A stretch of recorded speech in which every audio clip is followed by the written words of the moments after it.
Olá, irmãos, graça e paz seja convosco. Olha só, nós estamos aqui começando com a lição 8 e o tema dessa lição é planejamento para o sucesso. Nós viajamos, né? Estamos aqui em Aracaju, estou com meu filho, estou com minha irmã aqui num apartamento e o ambiente aqui está bem diferente. Eu estava procurando um local para poder fazer os vídeos e até então não encontrei. Talvez eu vá no auditório em outro momento, mais cedo, para a gente poder fazer. Mas por enquanto, vamos por aqui falar um pouco sobre o tema da lição de sábado e a de hoje. E o verso para memorizar diz assim, ó: tudo o que fizerem, façam de todo o coração, como que para o Senhor e não para as pessoas, sabendo que receberão do Senhor a recompensa da herança. A recompensa da herança. É a Cristo Senhor que vocês estão servindo. Então, assim, esse verso de Paulo aos Colossenses mostra uma ênfase de que o trabalho deve ser feito sempre visando a honra e a glória de Deus, ou seja, o trabalho é feito para o Senhor. E aqui é citado dois personagens, José do Egito e João Batista. Nós lembramos que José passou por muitos altos e baixos. Ao ele ser tratado como um príncipe, podemos dizer assim, na casa de seu pai, isso não só causou ou despertou inveja aos seus irmãos fez com que ele fosse vendido ao Egito. Lá ele sofreu e sofreu muito, mas observe quem José era e o que ele se tornou. Debaixo da lama da prisão, ele foi levado à corte, de maneira que na, no lugar de mercadores, né, no lugar de vendas onde ele se encontrava, ele foi levado para o Egito, depois de lá foi levado para a prisão e depois foi levado a ser o governador do Egito. Então, olha o sucesso que teve na vida de José sem que ele se apercebesse. Já o caso de João Batista tinha uma vida inicialmente muito boa, mas depois acabou sendo preso e decapitado.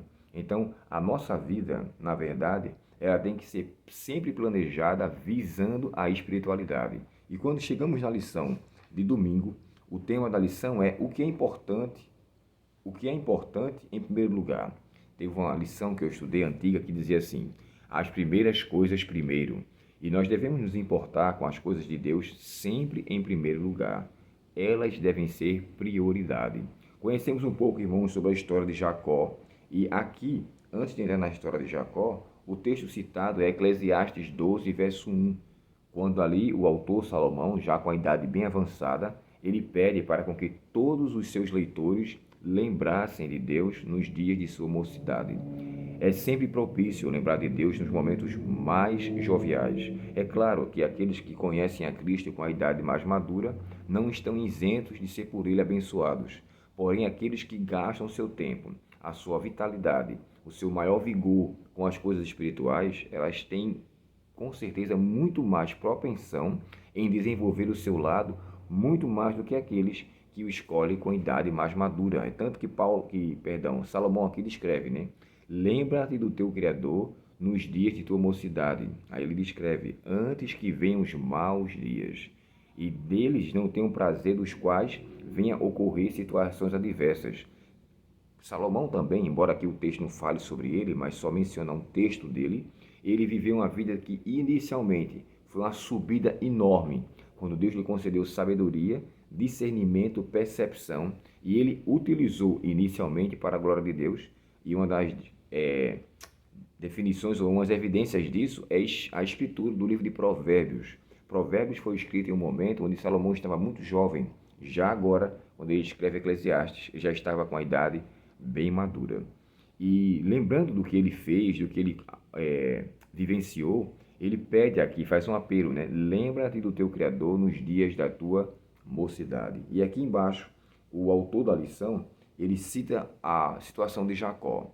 Sabemos, irmãos, que Jacó viveu um período, logo no início, onde ele enganou seu pai, enganou seu irmão, precisou fugir para poder viver. E lá onde ele foi, para Padã Arã, ele então conhece o seu tio Labão, né? Labão era irmão de Rebeca, logo Raquel, a pessoa com quem ele se relacionou, com quem ele casou e teve o filho, José, que nós falamos na lição sobre o sábado, ela era sua prima. Então Labão, sendo irmão de Rebeca, e Rebeca pediu que ele fosse para lá, para que ele se refugiasse. Então ele agora trabalha para o seu tio revê que ele não deveria continuar trabalhando sem receber coisa alguma. Jacó faz a proposta de passar ali 7 anos para poder ter Raquel como a sua esposa. Labão aceita a proposta. Conhecemos então que aquela situação para o que Jacó era e o que ele se tornou, sabe?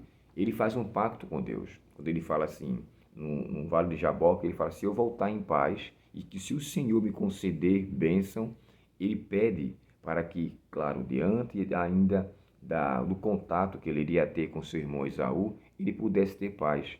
Mas antes, inicialmente, nessa forma especial, Jacó aqui passa por uma situação bem adversa. Olha o que é que diz aqui a lição de hoje. Depois que Jacó fica, ou melhor dizendo, fez seus compromissos espirituais e financeiros com Deus, o Senhor o dirigiu ao encontro com Raquel, ao poço. Está no livro de Gênesis 29, o verso 9 ao verso 20. É apropriado tomar a decisão espiritual e a decisão da vida antes de compromisso ou antes do compromisso do casamento. Isso aqui daria uma ótima reflexão para aqueles que estão constituindo um relacionamento conjugal. As coisas espirituais têm que sempre vir primeiro. Elas sempre têm que ser colocadas em alta para que as demais coisas possam ser decididas com discernimento. Eu estava agora há pouco aconselhando a irmã que ela está muito alegre, muito feliz com o seu relacionamento e a pessoa demonstra ser uma pessoa muito boa, uma pessoa da qual ela qualifica como um homem de Deus. E conversamos sobre esse assunto e uma das coisas que ela me chamou, que ela me falou, que me chamou a atenção foi, ele sempre não só fala muito de Deus, mas tem muitas propostas de salvação, de vida eterna e que na volta de Cristo ambos possam estar preparados para recebê-los nas nuvens dos céus. Se o relacionamento, irmãos, ele não for com compromisso com Deus, não vai adiantar.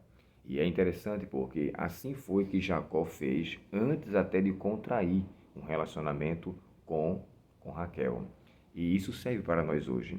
Os compromissos financeiros são importantes, os compromissos sentimentais e relacionais são importantes, mas eles só poderão se desenvolver de maneira eficaz se Deus de fato for o primeiro verdadeiramente. Não só de boca, mas em espírito e em verdade. Que assim façamos com os nossos compromissos, honrando a Deus em primeiro lugar e assim dessa forma as demais coisas serão acrescentadas. Vamos orar? Querido Pai Celestial, obrigado pela mensagem do Senhor para cada um de nós hoje, de maneira que possamos, Senhor, por mais que viemos correr atrás do que é financeiro, atrás do que é relacionamento conjugal, relacionamento de namoro, mas que nós não deixamos de colocar em primeiro lugar a Tua presença e o Teu cuidado. Colocar em primeiro lugar a Tua orientação, o Teu discernimento, de maneira que nós possamos nos sentir, Senhor, sendo utilizados pelo Teu Divino Espírito Santo e embasados pela Tua Palavra. Perdoa-nos, ó Pai, quando às vezes buscamos o que é passageiro, quando buscamos aquilo que é, na verdade, de validade temporária. E assim como a Tua Palavra nos aconselha, que possamos colocar acima de toda e qualquer coisa a prioridade do Senhor. Dá-nos esta bênção, perdoa nossos pecados e nos dirija nossa vida conforme a Tua santa e boa palavra. Nós te pedimos em nome de Jesus. Amém. Deus te abençoe, um ótimo dia em sua presença, uma ótima semana e que os cuidados do Senhor repousem sobre você e sobre sua família durante cada dia desse feriado. Até logo.